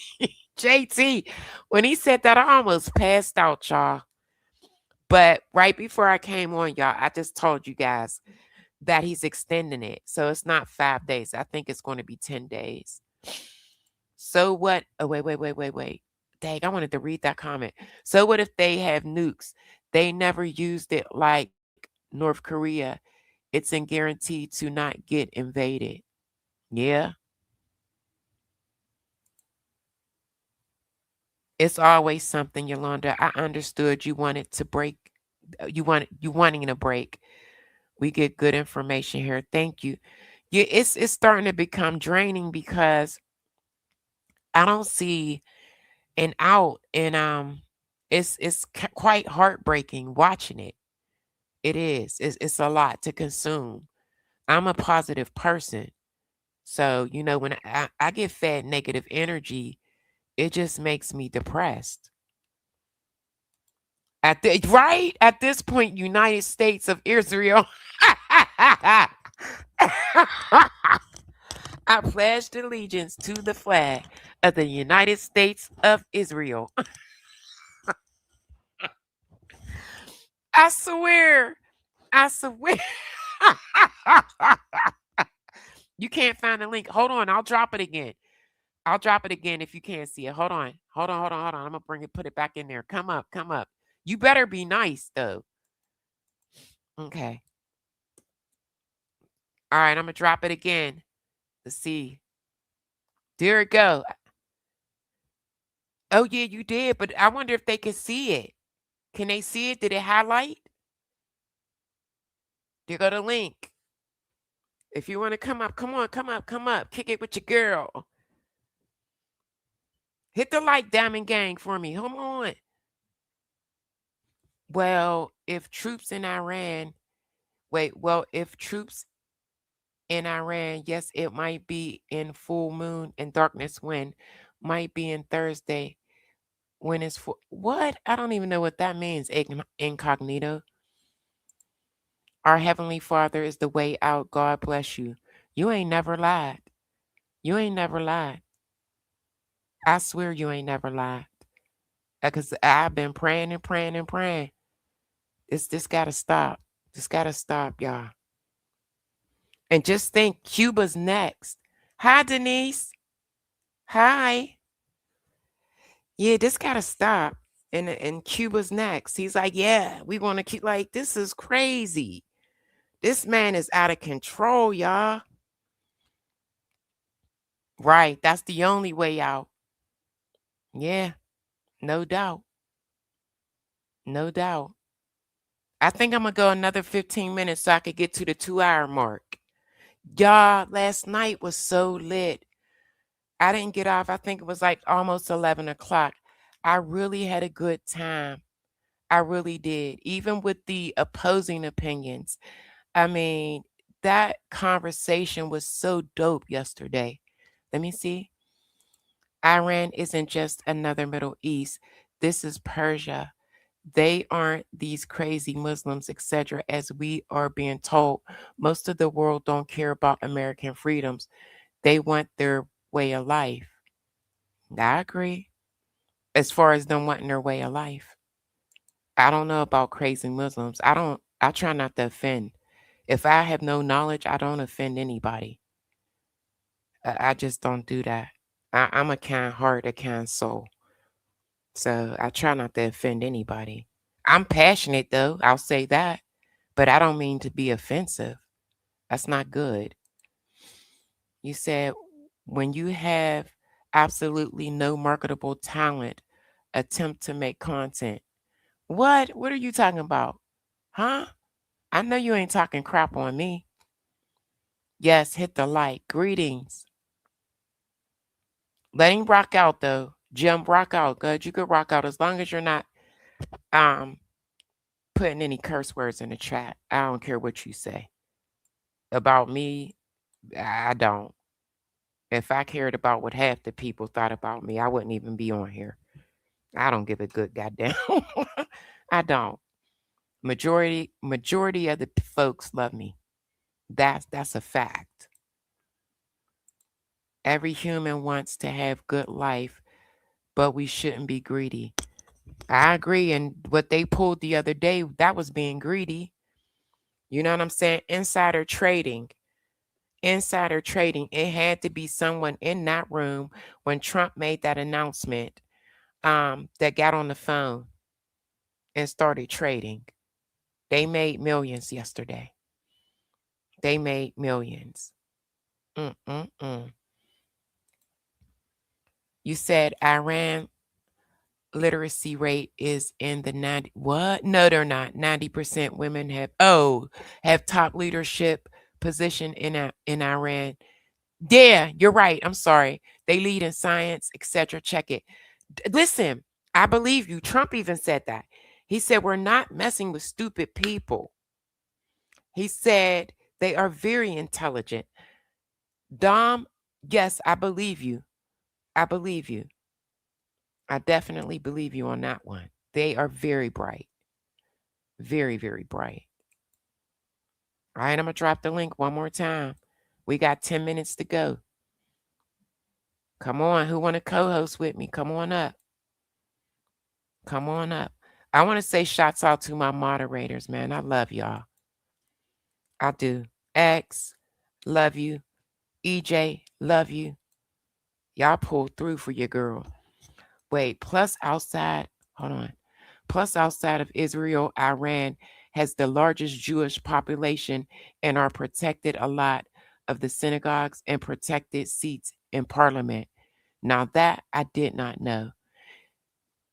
That's another reason why I love having these conversations, because I learn something every time I go live, just by the comment section. Sometimes I try to rush the content just to get to the comment section. Some of you guys have some good stuff to say. Well, the U.S. might be negotiating with an Iran top leader. They said it's Pakistan, the president of Iran parliament, but they are divided. Yeah, very divided. I'm going to tell you guys, within the next few days, we're going to see boots on the ground. We are. What else is there for us to do? Not unless a miracle happens. And it may, where they do get a chance to sit down and start true negotiations. You know what I'm saying? I'm praying, and I hope what I seen before I got on wasn't fake news about Trump extending to a 10-day. I'm praying, but y'all know, as soon as I get off of here, I'm going to run and go look. But I got to give it a break. I got to. Let me see. They need to treat their women and children better than what they do. And their biblical system is from another God. Only the men want to maintain a life of how they want to live. See, I don't know anything about that. I know a little, very little. There was no imminent threat. Talk no action. This is Potter's only concern with his legacy. He wants to be known, as the only president to bring peace in. I know, I think so too. I think it's his ego. I do. I agree with you on that. I do. It is not God's time to spare feelings. His enemies have to be exposed and notified of coming judgment. Listen, Denise, last night I told everybody, I said, we in our last days. I truly, honestly believe we are in our last days. I've never seen anything like this. Seriously, and I'm not young, but I'm not old either. Real talk. So, come on, somebody, hit the link. Hit the link. Hit the link, y'all. We got about maybe 8 more minutes to go, and I'll be at the 2-hour mark. 2-hour mark, y'all. I had such a good time last night, and I had a good time today. I really did. If you're not subscribed, please subscribe to the channel. Please. I do a little bit of everything, but my main is celebrity news. Please, gang. I want to start my members only live soon. So if you subscribe, maybe you will want to become a member, because those lives will be more relaxed once I start my members only. Thank you. Hold on, let me see. The criminal Potter's a known draft dodger. A known draft dodger has as usual gone and did what he wants, putting others in harm's ways. Allies have no other choice. So you saying, yeah, you know what, y'all? EJ, you just gave me an idea. That's what I'm going to do. I want to be honest with you guys. Every time I do an Epstein update, those live streams end up not being able to have ads placed on them because of the type of content. Some of them get through and some of them don't. The ones that don't get through, those will be the ones immediately to go on members only. Members only. I'm trying to wait for something more to come out about the David investigation so that I could do a live stream on that as well. I just don't want to, I don't want to miss nothing on this war. I just don't. But if nothing happens tomorrow, maybe I'll do an Epstein update. But if something serious happens, I'm coming right back. I am. So hopefully I'll get a day of rest because it's draining. It is. It could be draining. And I'm watching this nonstop all day while still trying to make my celebrity gossip content. Only the well-to-do and rich do well. There's also. Isn't it crazy that the West tells us how to treat women and they gave us Epstein?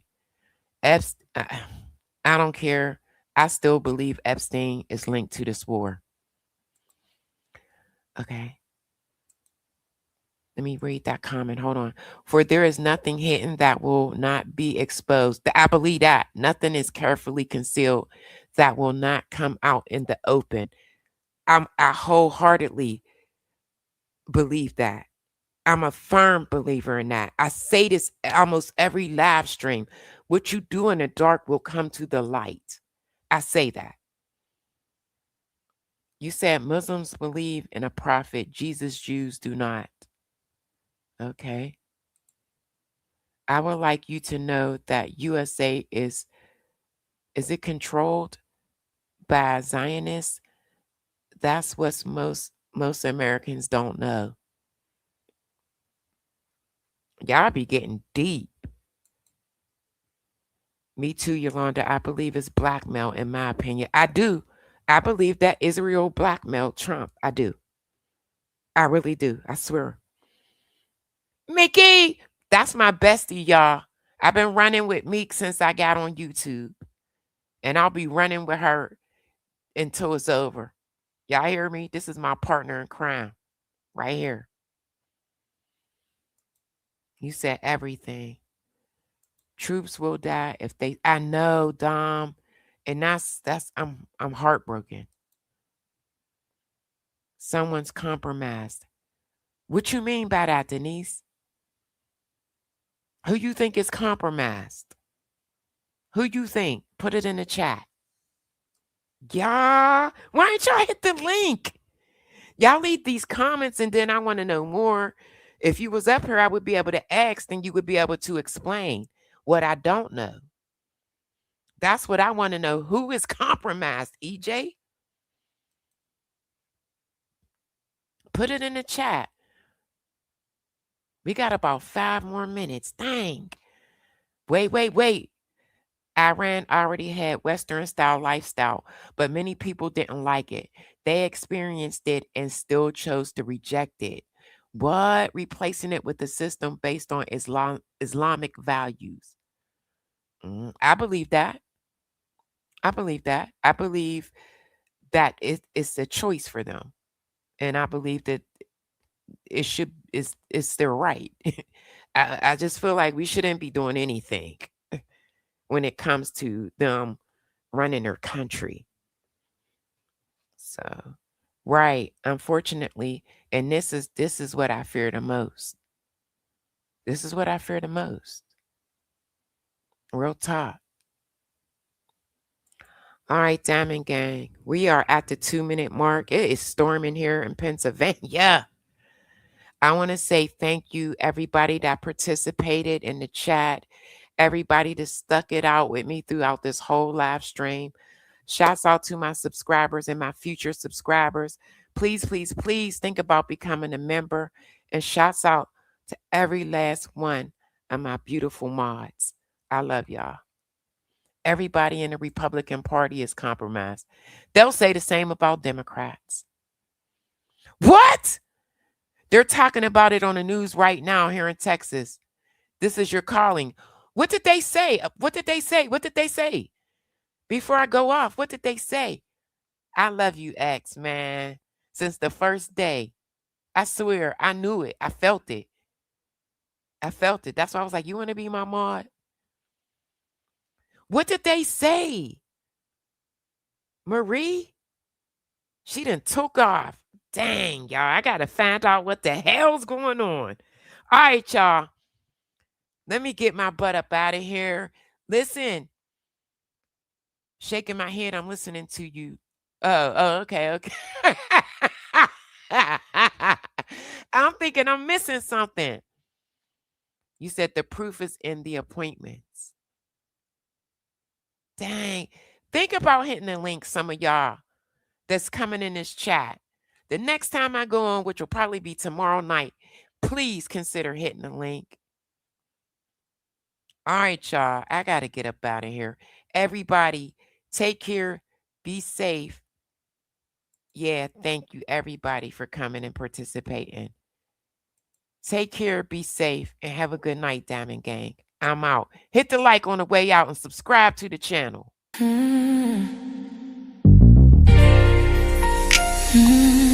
It's your under degrees. Sip with me. I'll pour it hot, so hot. I'll pour it sweet, so sweet. Spilling his tea, spilling and sipping his tea, spilling and sipping his tea. Thanks for watching me, tuning in, subscribing, hitting that like, smash that like. I don't bite, no. It's Yolanda the Greek, feeling great, spilling tea. Have a seat and join me. Sip some tea, unwind with me. Let's grab a snack and talk some smack. I'm your girl, I got your back. I got the news, I got the views. I bet you can't wait, I know you can't wait to sip this tea. Sip this tea. Spilling this tea. Spilling and sipping this tea. Spilling and sipping this tea. Spilling this tea. Spilling and sipping this tea. Spilling this tea. Sipping this tea. Spilling and sipping this tea. Spilling and sipping this tea. Thanks for watching me, tuning in, subscribing, hitting that like, smash that like. I don't bite, no. It's Yolanda the Great, shining bright, set the stage.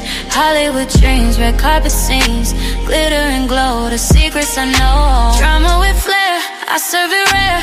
I got the scoop, I got the proof. I know you can't wait, so come and escape and sip this tea.